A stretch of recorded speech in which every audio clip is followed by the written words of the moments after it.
Sering terasa perang Ukraina tak kunjung usai. Kubangan maut adalah satu-satunya hal yang berhasil diciptakan oleh Putin. Kadang-kadang rasanya tidak ada cahaya di ujung terowongan bagi Ukraina maupun Rusia. Namun Presiden Ukraina Volodymyr Zelensky berpikir berbeda. Dia mengatakan bahwa akhir sudah di depan mata dan mungkin akan datang lebih cepat dari yang Anda kira. Musim dingin 2026 adalah tujuannya. Apakah itu terdengar ambisius? Memang seharusnya begitu. Namun Zelensky tidak menetapkan target ini secara acak tanpa alasan. Pria di kursi panas Ukraina punya rencana dengan tujuan akhir membuat kekalahan paling memalukan bagi Putin. Memaksa pemimpin Rusia bernegosiasi untuk mengakhiri perang dengan membuatnya putus asa. Pada 3 Agustus, Zelensky berpidato di hadapan kepala misi diplomatik luar negeri Ukraina. Presiden Ukraina bisa saja menggunakan acara ini untuk menyampaikan kata-kata klise, untuk memuji orang-orang ini atas kerja keras mereka. Meski pujian itu memang disampaikan, Zelensky melihat peluang untuk mengembangkan capaian Ukraina sejauh ini pada tahun 2026. Dengan dukungan mereka, Zelensky menyatakan Ukraina bisa mengakhiri perang dengan Rusia tahun ini, bahkan lebih cepat. Kami akan berusaha sangat keras untuk mewujudkan hal ini sebelum musim dingin di musim gugur, ujar Zelensky kepada massa, meski ia meredam pernyataannya dengan mengingatkan bahwa kita tahu siapa yang sedang kita hadapi dan Putin ingin memperpanjang perang ini. Ukraina harus memadamkan harapan Putin agar pemimpin Rusia itu tak bisa membenarkan perang ini, baik rakyatnya maupun dunia, karena biaya besar yang ditanggung Rusia. Ukraina harus membuat Putin tidak punya pilihan, menyatakan perdamaian dan menghadapi rasa malu atas kegagalannya sendiri, atau Ukraina akan menyeret seluruh Rusia ke dalam jurang yang butuh puluhan tahun untuk keluar darinya. Target musim dingin 2026 mungkin terdengar sangat ambisius, nyaris tidak realistis. Ukraina punya waktu sekitar 5 bulan untuk mengakhiri perang 4,5 tahun itu. Namun Zelensky memiliki rencana, sebuah strategi 3 arah masing-masing dengan tujuannya sendiri. Tujuan-tujuan itu bersatu menjadi satu untuk menciptakan rasa sakit yang harus dirasakan Putin agar akhirnya menyatakan perdamaian, kata Zelensky kepada para duta besar Ukraina. Zelensky telah membuat persamaan, diplomasi ditambah sanksi, ditambah serangan jarak jauh dan menengah, sama dengan akhir dari perang Ukraina. Setiap bagian strategi ini sama penting. Kita akan mulai dari yang paling tak terduga, yaitu diplomasi. Zelensky tidak menyarankan diplomat Ukraina membuka komunikasi baru dengan Rusia karena upaya sebelumnya gagal. Bahkan dengan Amerika Serikat sebagai perantara, diplomat Ukraina dalam rencana Zelensky bertugas memberi dukungan maksimal untuk jalur eksternal hubungan dengan mitra pemerintah Ukraina. Yang diinginkan Zelensky adalah lebih banyak kesepakatan yang ditandatangani, lebih banyak senjata yang mengalir ke Ukraina, dan gelombang diplomasi barat yang membantu Ukraina untuk meningkatkan kemampuan menghadapi ancaman Rusia, bahkan melampaui yang kita lihat di tahun 2026. Mengamankan paket bantuan musim dingin menjadi prioritas utama dalam rencana Zelensky. Ini bukan hanya slogan, tegas Zelensky, melainkan kenyataan. Perdana Menteri Ukraina harus punya daftar kebutuhan musim dingin dan siapa, khususnya di jalur kebijakan luar negeri, harus memberikan setiap hasil tertentu, pasokan, atau keputusan penting dan sangat mendesak untuk Ukraina. Ini berarti daftar kebutuhan keuangan yang jelas, daftar peralatan yang jelas, sumber daya, kebutuhan komunitas kita, dan kesepakatan politik yang dibutuhkan untuk mengamankan semuanya, kata Zelensky. Artinya, diplomasi dimulai dari atas. Ukraina harus tahu apa yang diinginkannya sebelum mengamankan kesepakatan yang diyakini dapat menekan Putin. Mendapatkan lebih banyak rudal Patriot dan aset pertahanan udara lain adalah prioritas utama. Ini akan mencegah Rusia memanfaatkan keunggulan rudal balistik yang telah beberapa kali dipakai menyerang Kiev dalam beberapa hari terakhir. Salah satu serangan itu menewaskan 10 orang menurut Reuters. Namun selain itu, para diplomat Ukraina harus mengidentifikasi tantangan yang dihadapi Ukraina di tingkat regional dan nasional, serta mencari tahu siapa yang paling tepat untuk membantu. Setelah itu, para diplomat tersebut harus melakukan apa yang mereka kuasai, yaitu membuat kesepakatan. Zelensky menyebut Slovakia, Rumania, Hungaria, Moldova, dan Polandia sebagai negara tetangga yang dengannya Ukraina harus memperkuat hubungan yang sudah ada. Dan satu hal lagi, para diplomat harus membantu Ukraina mendapatkan drone. Mereka bisa melakukannya dengan menjalin lebih banyak kesepakatan terkait drone. Lewat kesepakatan drone, Ukraina mendapat pendanaan tahunan jangka panjang untuk negara dan produsen pertahanan Ukraina, serta fondasi keuangan stabil bagi industrinya. ekonominya. Sebagai gantinya, mitra kami mendapat kemampuan pertahanan modern, kata Zelensky. Di bidang ini, para diplomat Ukraina sudah terbukti unggul. Melalui upaya yang sudah ada, Ukraina berhasil mengamankan 9 kesepakatan drone dengan sekutunya. Dan 15 lainnya sedang dalam berbagai tahap penyelesaian, seperti yang dilaporkan media United 24 pada 3 Agustus. Setiap kesepakatan tersebut membantu Ukraina dalam hal pendanaan, manufaktur, dan pengembangan drone baru yang dapat digunakan melawan Rusia. Diplomasi juga menjadi alasan mengapa Ukraina berhasil mendapatkan pinjaman sebesar 103 miliar dolar dari Uni Eropa. Sekitar 4 miliar dolar telah dicairkan hingga akhir Juli untuk mendanai pembelian drone dan jet tempur Gripen. Kinerja kedutaan diukur dari jumlah senjata dan pendanaan yang diterima Ukraina dan keputusan politik serta langkah konkret untuk menekan musuh. Itulah kerangka utama yang jelas, kata Zelensky. Bagi Presiden Ukraina, diplomasi adalah kuncinya. Semakin baik Ukraina dalam hal itu, semakin banyak senjata yang diterima Ukraina dan semakin banyak kesepakatan yang dicapai Ukraina. Keduanya menjadi pukulan bagi Putin, bukan hanya karena Ukraina makin mampu melukai Rusia, tapi juga ada hal lain di baliknya. Langkah awal rencana Zelensky mengakhiri perang selambatnya pada musim dingin 2026 bertujuan menunjukkan pada Putin bahwa usahanya memecah Ukraina dan sekutunya gagal. Putin telah mencoba memecah sekutu barat Ukraina lewat intimidasi. Ini terlihat jelas dalam perang hibrida yang jadi andalan Rusia di Eropa. Ancaman militer, serangan siber, pelanggaran ke wilayah udara NATO, dan masih banyak lagi telah digunakan oleh Putin untuk mengintimidasi. Dia percaya bahwa rasa takut adalah cara untuk menghentikan arus dukungan ke Ukraina.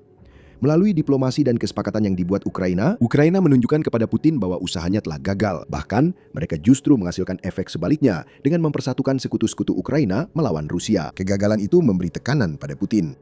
Itulah sebabnya diplomasi jadi langkah awal rencana Zelensky. Ada 2 lagi yang akan kita bahas beserta pentingnya.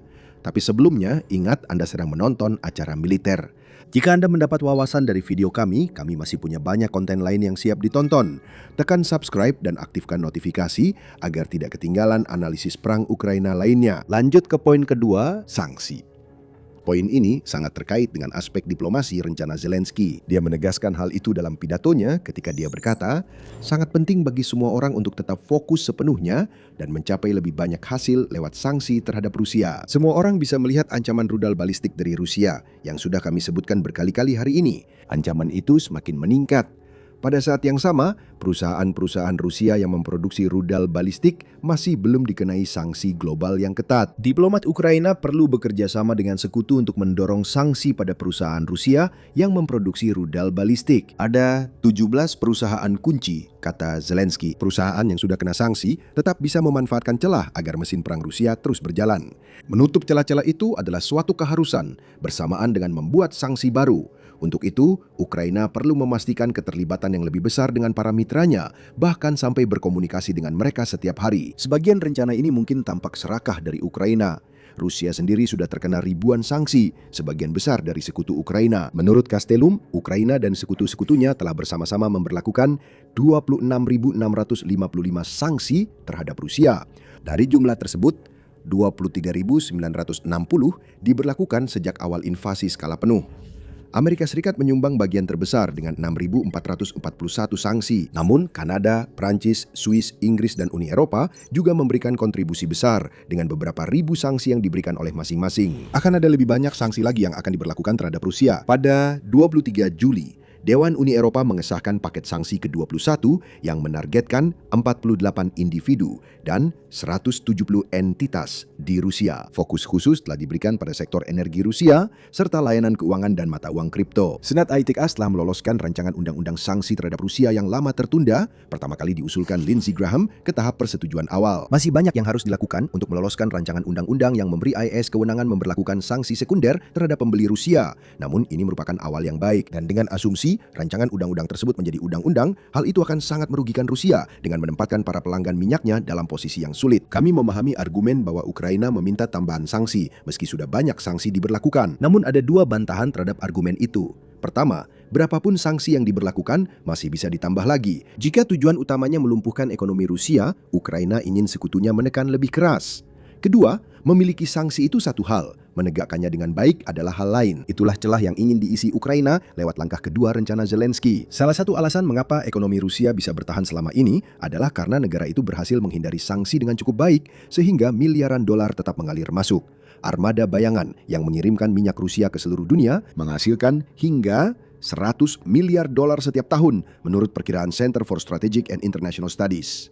Rusia juga sering menggunakan mata uang kripto untuk menyamarkan transaksi, dan disinilah paket terbaru Uni Eropa berperan, serta pemalsuan penggunaan akhir barang yang dijual dan dibeli. Rusia bertindak licik dan menipu yang memungkinkan minyak dijual dan komponen senjata penting diimpor. Rencana Zelensky tidak selalu menuntut sanksi baru, meski tambahan sanksi tetap disambut baik. Rencana itu meminta diplomat Ukraina bekerja sama dengan mitra Ukraina untuk menutup celah tersebut. RUU Graham bisa jadi contoh baik jika disahkan. Penerapan tarif pada negara yang membeli dari Rusia memperluas jangkauan sanksi melampaui Moskow. Itulah yang dicari Ukraina. Strukturnya sudah ada. Kini Ukraina butuh diplomatnya mendorong penegakan lebih baik. Tujuan langkah ini pun sederhana, memaksa Rusia untuk berebut dana demi mendukung perang Putin. Mengalihkan uang dari kas perang Kremlin berarti Putin harus semakin putus asa dalam mencari sumber dana. Keputusasaan itu sudah tampak jelas. Menjelang akhir Juli, Bank Sentral Rusia menurunkan suku bunga acuan menjadi 14%. Meski masih tinggi, langkah ini diambil untuk mendorong masyarakat mulai mengambil pinjaman. Namun, hal ini tidak akan berhasil. Sudah ada kepanikan di antara para investor negara itu seiring pasar saham Rusia yang menurun dan Kementerian Keuangan masih berusaha keras menutup defisit anggaran yang terus membengkak serta membayar utang pemerintah yang mahal, lapor Moscow Times. Defisit itu tampaknya akan mencapai sekitar 100 miliar dolar pada akhir tahun, bukan 47,7 miliar dolar seperti yang diperkirakan Rusia. Usaha kecil di Rusia gulung tikar dalam jumlah rekor. Hanya dalam 3 bulan pertama tahun 2026, sebanyak 200.000 perusahaan kecil dan menengah di Rusia menutup usahanya. Rusia berada di ambang krisis perbankan akibat kredit macet dan inflasi kembali meningkat mencapai 6% pada bulan Juni setelah turun ke angka terbaik tahun ini yaitu 5,3% pada bulan Mei. Rusia berada di tepi jurang keuangan. Bagian kedua, rencana Volodymyr Zelensky untuk mengakhiri perang sebelum musim dingin bertujuan mendorong Rusia jatuh dari jurang. Kita akhirnya tiba di bagian ketiga yaitu serangan jarak jauh dan menengah. Lebih banyak serangan seperti ini menjadi prioritas utama karena setiap serangan berdampak pada ekonomi Rusia, merusak mesin perangnya di wilayah yang seharusnya aman, dan pada akhirnya menyebabkan lebih banyak korban di pihak pasukan Rusia. Saat ini kita belum bisa memprediksi dengan 100% kepastian kapan upaya diplomatik kita akan berhasil. Kapan? Sanksi jarak jauh Ukraina terhadap Rusia, serangan jarak menengah kita, dan semua sanksi yang dijatuhkan oleh mitra-mitra kita akan menciptakan tingkat tekanan yang dibutuhkan sehingga Rusia tidak punya pilihan lain selain perdamaian, kata Zelensky.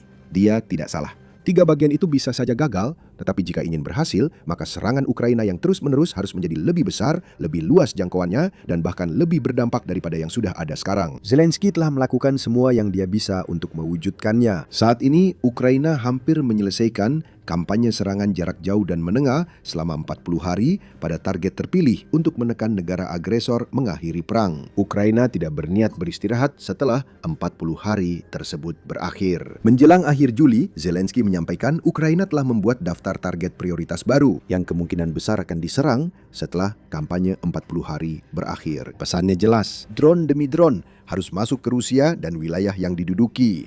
Tahun 2026 menjadi tahun serangan-serangan seperti ini benar-benar jadi sorotan. Jangkauan drone Ukraina telah berkembang hingga mampu menyerang 52 wilayah Rusia selama 7 bulan pertama tahun ini. Media United 24 mencatat bahwa Ukraina menyerang 36 wilayah pada tahun 2025.